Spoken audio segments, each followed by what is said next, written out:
بالله من الشيطان الرجيم. بسم الله الرحمن الرحيم.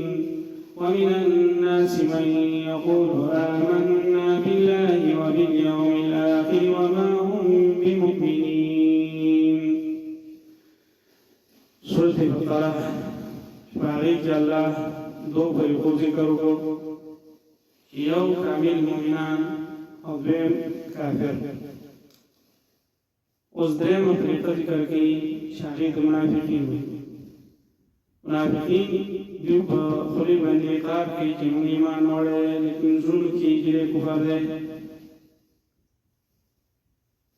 ومن الناس من یقول، او بعض د خلقونه دي یقول چې وایي آمنا موږ ایمان وړی دی بالله په الله باندې وبالیوم الآخر او په ورځ وروستنۍ باندې وما هم بمؤمنين او حادا لکی دوی ایمان نلري وزرونو کی دوی ایمان نلري.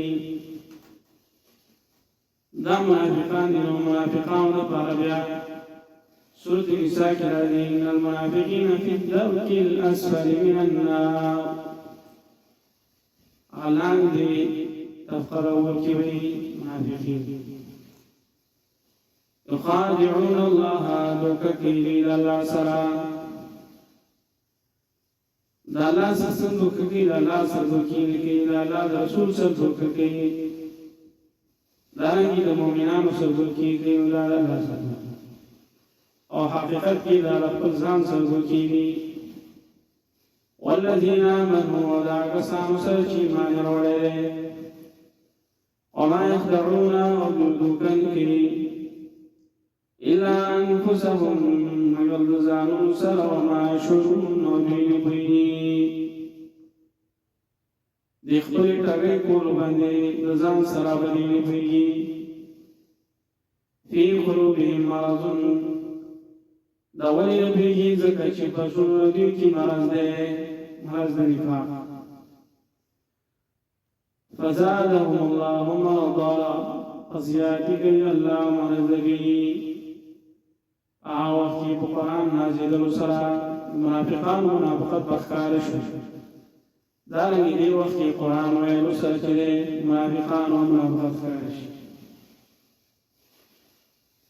ولهم دلیل پر عذاب ألیم، عذاب دردناک دی بما كانوا یکذبون، په سبب د دې چې دوی همیشه دروغ وایي.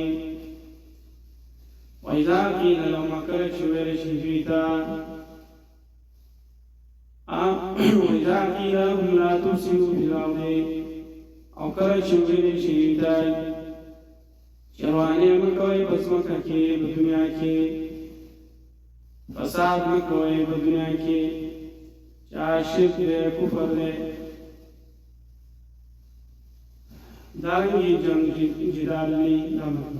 قالوا إنما نحن مصلحون، یقینا من جوړښت کوونکي اصلاح کوونکي. د هغې جواب الله کوي چې دا خلق دا دروغ وایي. الا انهم خبر شي، یقینا دوی هم المفسدون، خاص دوی وانه کوونکي دي. ولكن لا يشعرون، لیکن دوی نه پوهېږي په دې ورانې کولو. ځان ورانې کوي، فساد به کوي، خو بیا په فساد کولو باندې نه پوهېږي. الله دې موږ